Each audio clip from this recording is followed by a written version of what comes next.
my love.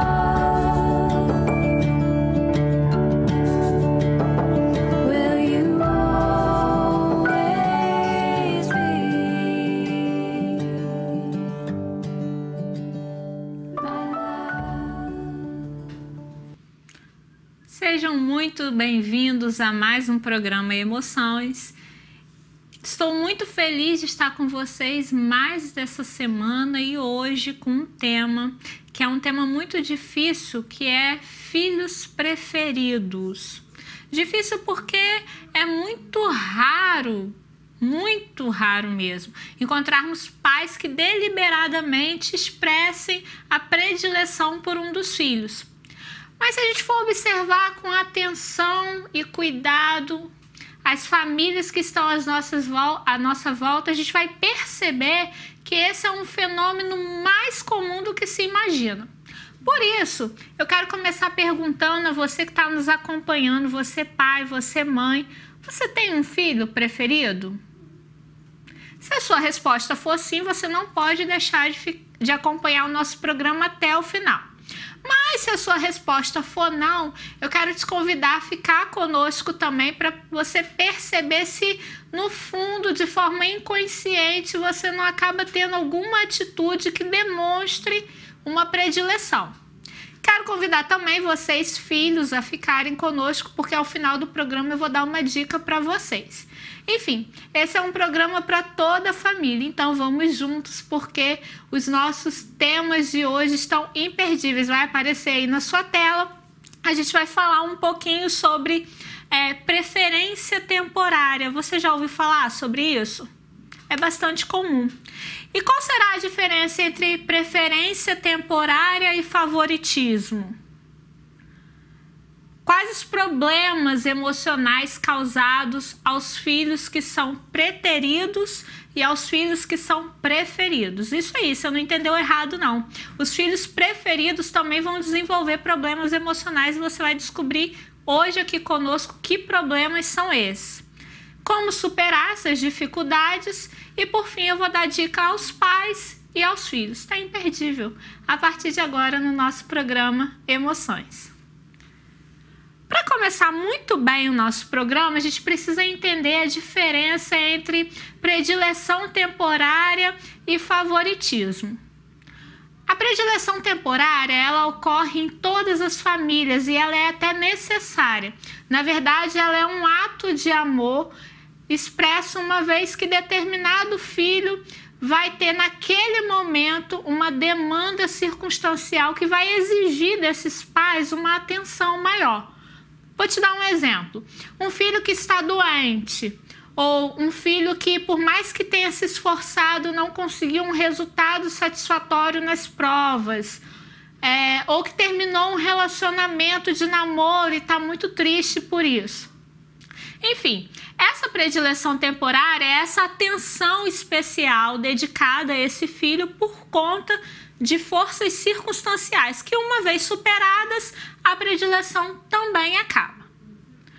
Já o favoritismo é algo muito diferente e ele não tem a ver com o filho, nem com as demandas desse filho.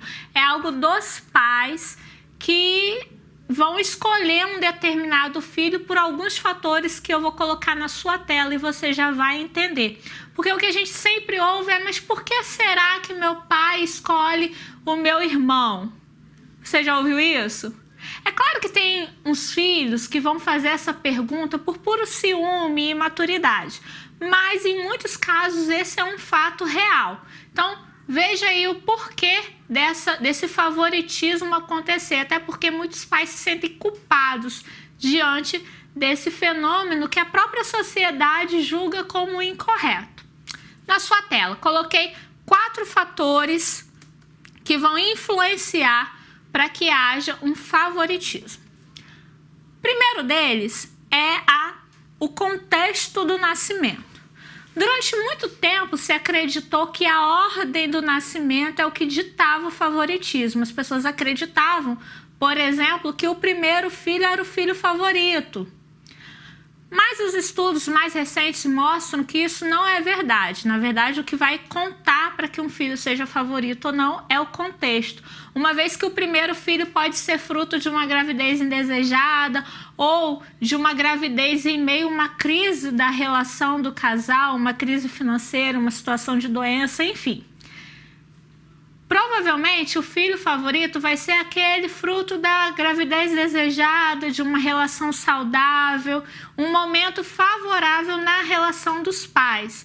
Esse pode ser um importante fator que justifique o favoritismo. Segunda coisa que eu listei para vocês, gente, é a personalidade.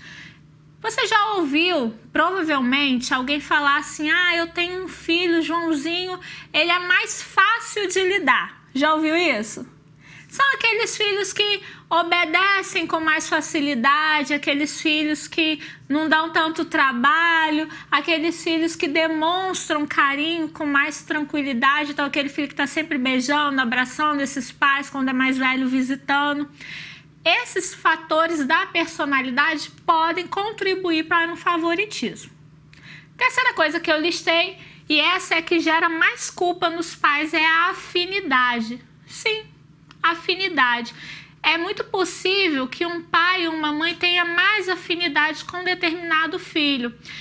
E eu vou te dar um exemplo bem simples para você entender melhor isso. Imagina que você seja um pai que adora cinema.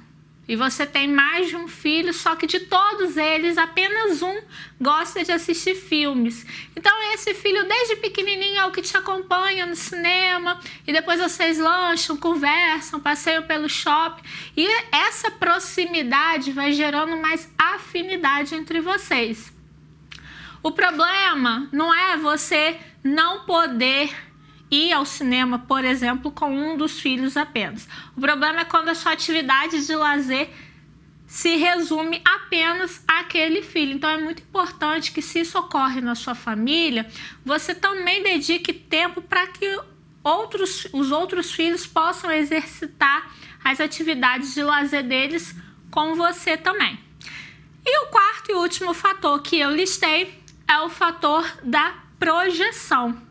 Esse, então, é o mais inconsciente de todos, se é que a gente pode falar assim. São aqueles pais que sempre quiseram ou admiraram determinada habilidade ou característica em outras pessoas que eles não têm, e de repente eles veem que um dos filhos tem essa habilidade ou característica.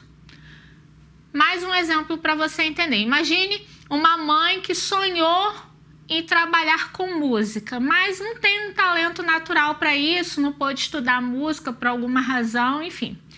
E aí nenhum dos filhos dela gosta de música, quer trilhar esse caminho, apenas um.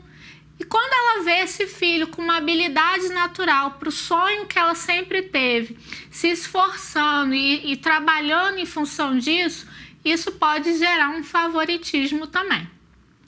Ou seja, o favoritismo, gente, é sempre uma questão dos pais. Por isso que é importante que os pais busquem um tratamento, porque o filho favorito vai sempre criar um problema familiar, um problema para esse filho, que a gente já vai ver daqui a pouquinho, um problema para os demais e, consequentemente, para a relação familiar como um todo.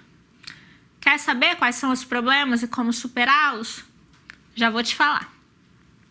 Mas antes, eu quero colocar aí na sua tela alguns dados que vão te mostrar que isso, de fato, é mais comum do que se imagina. Então, está aparecendo aqui na sua tela dados de uma pesquisa feita na Universidade da Califórnia, nos Estados Unidos, onde cientistas estudaram 384 famílias. E após 3 anos de observação da dinâmica familiar dessas pessoas, eles chegaram à conclusão que 65% das mães e 70% dos pais apresentavam um comportamento de favoritismo em relação a um dos filhos. Veja que é bem mais da metade das famílias estudadas, ou seja, é algo realmente muito comum. Mas que, se você for conversar com essas famílias, a palavra é: não, eu trato os meus filhos iguais, não há diferença nenhuma. É por isso que é muito importante a gente ter esse olhar cuidadoso acerca da nossa própria casa e saber se no fundo, apesar de todo um discurso e um desejo de estar tratando os filhos de forma igualitária, não há atitudes que demonstrem que há diferença no tratamento. Isso porque, conforme eu prometi para vocês, eu vou dizer os problemas emocionais causados diante de uma predileção de um dos filhos. Vou começar falando do filho preterido, porque esse é o que a gente, mais ouve falar. O filho preterido pode ser aquele que vai desenvolver uma depressão, aquele filho que vai ter um sentimento de rejeição e de culpa muito grande, com dificuldades de interação.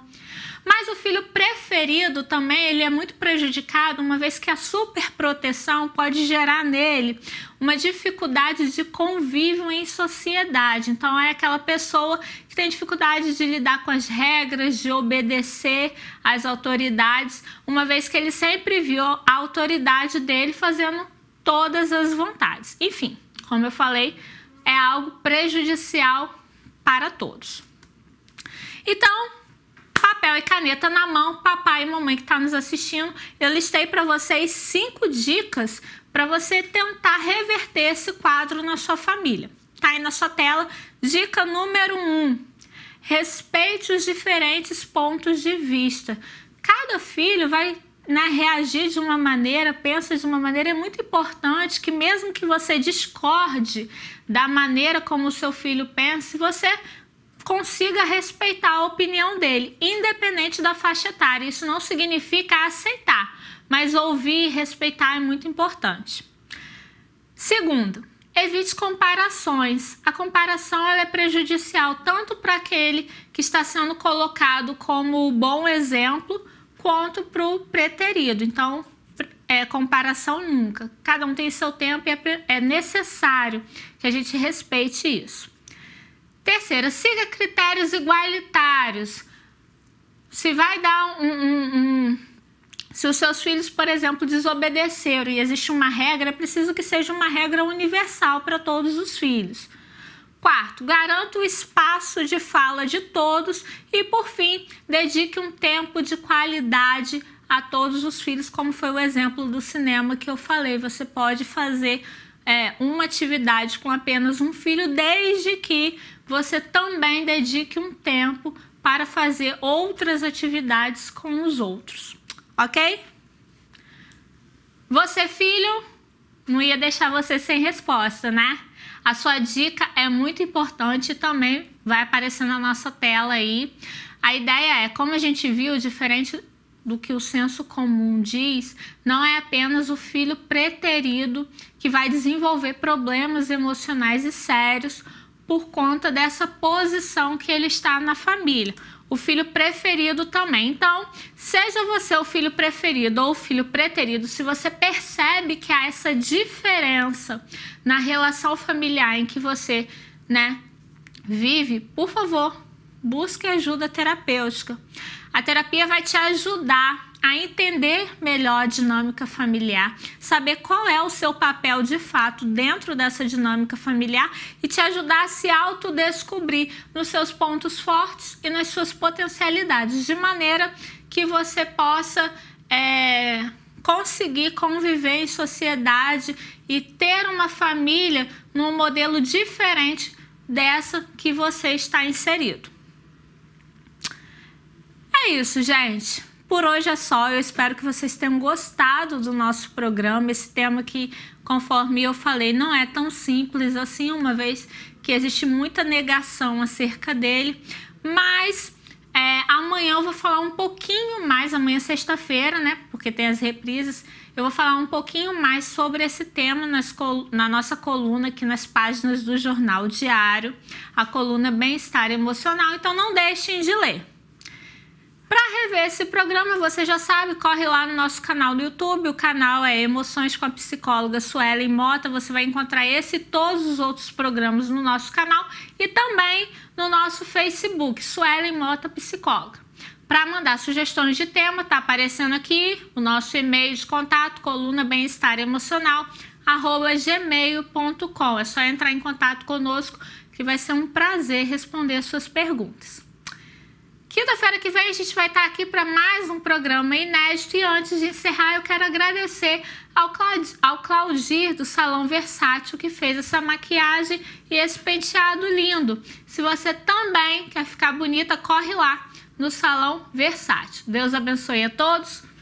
Um beijo grande e até semana que vem. My love.